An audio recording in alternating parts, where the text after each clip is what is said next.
Well, good day everyone. I'm in what looks like rabbit territory, but I'm actually taking some more willow cuttings.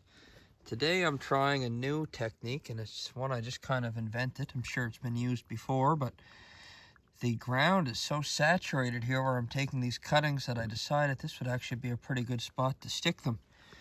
So these trees are still dormant. They're probably going to start waking up in the next few weeks, and we're just about on April 1st right now.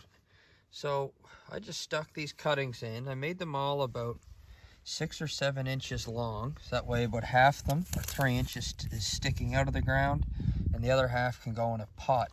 So the idea is we're going to leave these cuttings in the ground until they root out. And as soon as the roots start coming out, that's when we're going to transfer them to either pods or into pots. And so what we're looking for, we'll start checking these in probably a month's time, as we're going to pull these out to check to see if there's any roots popping out of the bark. And we've been very careful today of making sure the cuttings that we're taking, the bark has a green color to it. Apparently that is a very important thing to choose from if you're trying to get a bunch of successful cuttings started. So you can see we clipped this tree off pretty good. Left the bigger, thicker branches, but took the smaller ones. And see, we probably could have taken this one here and got 1 or 2 cuttings out of that. But we left it, and there's all sorts of them working up this slope. So I'm going to keep getting them. Hoping to get a couple hundred in the ground here this afternoon, and maybe have 1,000 of them by the end of the week.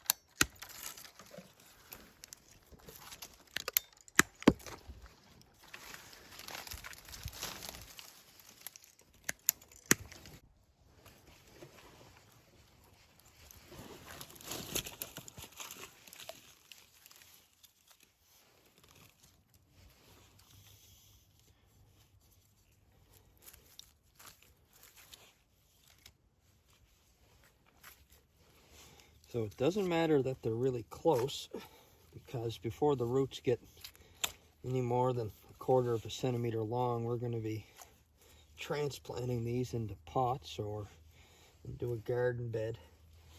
The trickiest part of these willow cuttings is to get them to root. And the key with that is making sure that the roots, or the cutting, remains moist.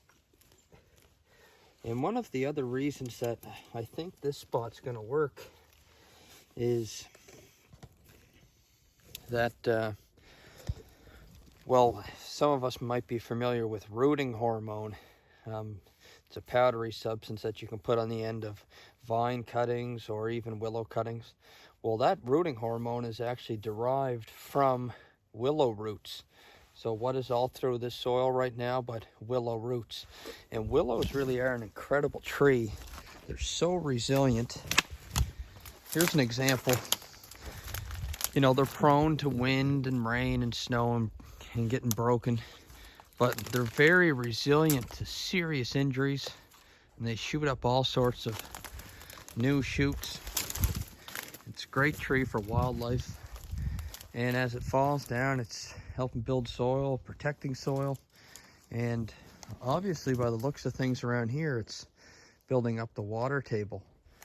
So willows and other early successional trees such as alders really have an important role in restoring the water table. So let's go down a little bit closer to the river, and we can see how alders and willows are actually having a direct impact on in-stream river habitat.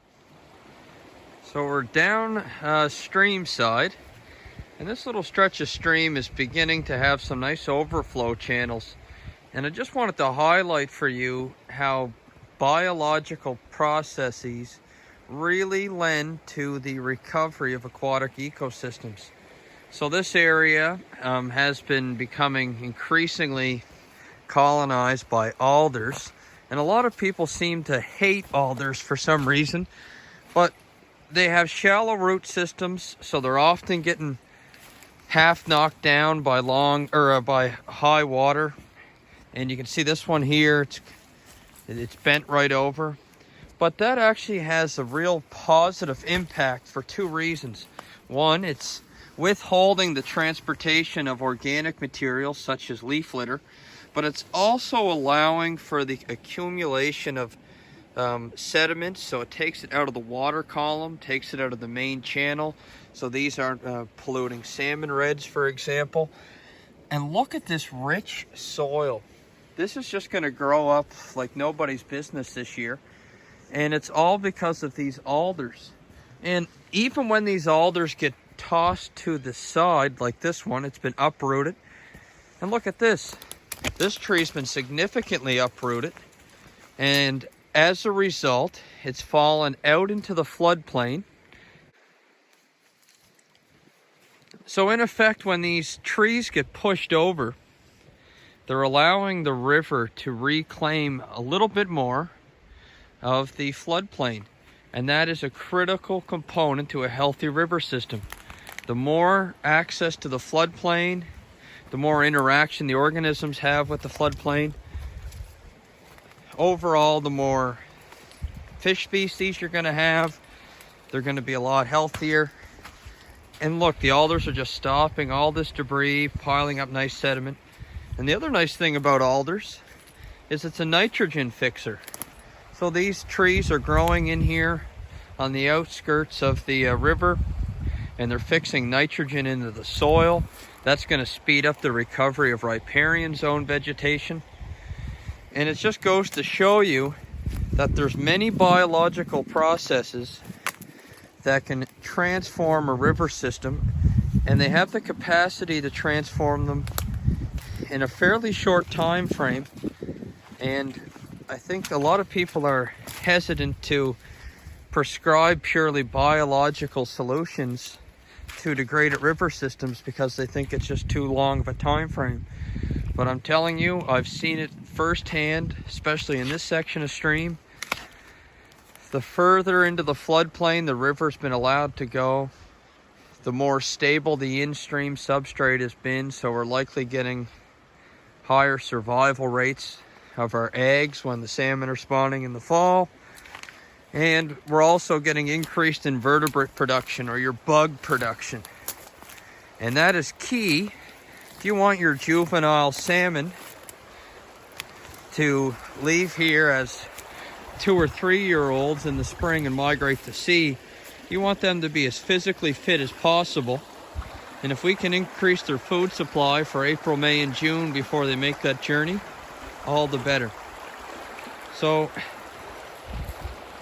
just a little example of how we should be taking a serious look at planting trees and shrubs such as alders and willows along stream banks. And I just showed you just up on the hill there before how easy it is to make root cuttings and to plant trees. It doesn't really cost anything at all. It just needs a little bit of planting and some pruning snips. And the other thing about dead wood, it really plays an important role. Look at this tree. Starts well back into the floodplain, and the tips of it are reaching out into the channel. Again, accumulating more debris. This is all the stuff that's required to feed the bugs. And the bugs are required to feed the fish. It's not that complicated. And again, this looks messy. But to a trout and a salmon, this is paradise.